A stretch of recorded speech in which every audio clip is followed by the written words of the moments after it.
and ready! GMA Weather, serbisyong totoo ng GMA News.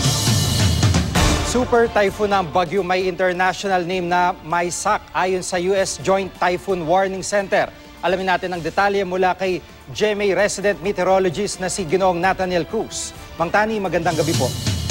Magandang gabi, Jiggy. Lumakas nga ang bagyong binabantayan natin sa labas ng PAR at itinuturing ng super typhoon. Pero ayon sa Pag-asa, typhoon pa rin ang kategorya nito. Magkaiba kasi sila, Jiggy, ng paraan ng pagsusukat ng hangin o yung maximum sustained wind. Huling namataan ng Pag-asa ang mata ng bagyo, 1,690 kilometers dyan sa may silangan ng Surigao City at taglay nito ang lakas ng hangin nasa 175 kilometers per hour malapit sa gitna at bugsong umaabot naman sa 210 kilometers per hour. Inaasahan kikilos ito pakanluran sa bilis na 20 kilometers per hour. Base sa forecast track ng The Weather Company, madaling araw na ng Huwebes posibleng pumasok ng PAR ang bagyong papangalanang Chedeng. Maaari itong humina sa Biyernes bago ito makaapekto dito sa ating bansa. At sa Sabado, magpapaulan na ito dito sa mga rehiyon ng Bicol at Eastern Visayas at inaasahan ang landfall ng bagyo kung hindi magbabago yung pangkasalukuyang bilis ito dito sa may Northern o Central Luzon sa araw ng Linggo. Sa ngayon, reads ng high pressure area pa rin ang umiiral dyan sa Northern Luzon. Bukas, asahan ng ulan sa may eastern section ng Luzon, lalo na sa may Aurora provinces. Sa umaga yan at ilang bahagi ng Ilocos at Cordillera Administrative Region naman ang uulanin pagdating sa hapon. Sa Metro Manila, magiging maalisangan sa 38 degrees Celsius na init factor pagdating ng hapon pero mababa yung tsansa ng pagulan. Sa Visayas, eastern section lamang ang may mga pagulan bukas lalo na dito sa may probinsya ng Southern Leyte pero yung ibang bahagi magiging maaliwalas ang panahon.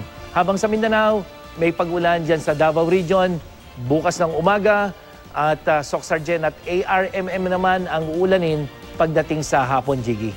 At Mang Tani, nabanggit nyo magpapaulan sa Sabado sa may Kabikulan at Eastern Visayas habang magla-landfall sa may bahagi ng Central at Northern Luzon sa darating na linggo.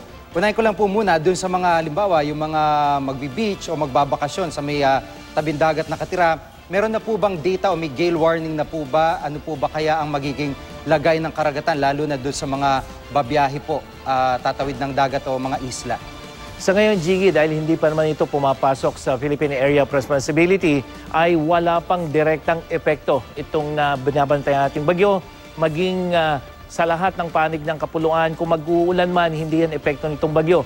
Ngayon, makikita natin dito sa track na unti-unting lumalapit yan. So pagdating ng Biyernes, posible, Jiggy, na magkaroon na ng epekto dito sa, in terms of signal, dito sa posible, dito sa may Eastern Visayas o Bicol Region. At pagdating ng Sabado, makakaranas na ng ulan itong Bicol Region at Samar area. So ito yung posibleng paghandaan ng ating mga kababayan. Yung mga magbabiyahe, tatawid ng karagatan mula Bicol papunta ng Visayas, posibleng maapektuhan yan kung magbibigay ng signal. At kung pabalik naman mula Samar papunta ng Bicol, apektado rin yan. Pero dito sa ibang bahagi ng Luzon, Jiggy, western section, dito sa ibang bahagi ng Visayas at Mindanao, walang nakikitang epekto itong bagyo, lalong-lalo na kung hindi magbabago yung galaw nito na patungo ng northern o central Luzon, Jiggy. Opo, at pag nag-landfall o kung magla-landfall po ito ay central at northern Luzon, ano po ang expected na maaari pong maranasan o maramdaman ng ating mga kababayan sa mga areas dyan? Pero unahin natin, Jiggy, kahit tatama ito dito sa may northern o central Luzon, unang makakaroon sa pagulan, Bicol at Samar area. So posibleng malalakas sa pagulan yan. Pagdating dito sa northern at central Luzon, unang-una kasi, Jiggy, sinasabi natin super typhoon sa ngayon, itong bagyo. Pero habang lumalapit yan, hihina yan at pwedeng maging isa na lamang bagyo. Pero yung bagyo na yun, malakas pa rin yung hangin niya, dala-dala nito.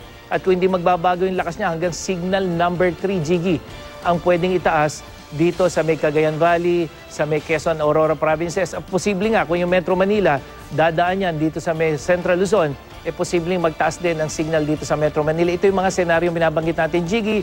Kung hindi magbabago yung galaw nito, posibleng linggo makakaranas sa mga pagulan, Northern, Central at ilang bahagi ng Southern Luzon, Jiggy. At Mang Tani, dahil po dyan, ano po yung maipapayo nyo sa paghahanda ng ating mga kababayan, tayo po lahat, para po dito sa bagyong si Chedeng? Yes, Jiggy, dapat talaga maging I am ready yung ating mga kapuso. Hindi pangkaraniwang bagyo yung ating binabantayan. Ngayon ay super typhoon, posibleng humina siya, pero isang malakas na bagyo pa rin siya pag tumama dito sa Luzon. Kaya dapat po ay manatili tayong nakatutok sa balita, lalong-lalo ngayon, Jiggy. Nasa vacation mode karamihan yung ating mga kapuso. Kaya baka mamaya umaaraw ngayon hanggang Huwebes, Biyernes, maaraw po yan. Pero yung bagyo patuloy na nagbabanta sa atin. Kaya posibleng yung pag-ulan maramdaman dyan sa Bicol at Samar. Araw ng Sabado, pagdating ng Linggo, Luzon ang dapat na nakahanda. Hindi lamang sa ulan, kung hindi sa malakas na hangin, Jiggy. Opo, maraming salamat po, Mang Tani, si Ginoong Nathaniel Cruz, ang ating pong GMA resident meteorologist. At siya ang latest mula sa GMA Weather. Ako po si Nathaniel Cruz. Magplano para sigurado. I am ready. Serbisyong totoo ng GMA News.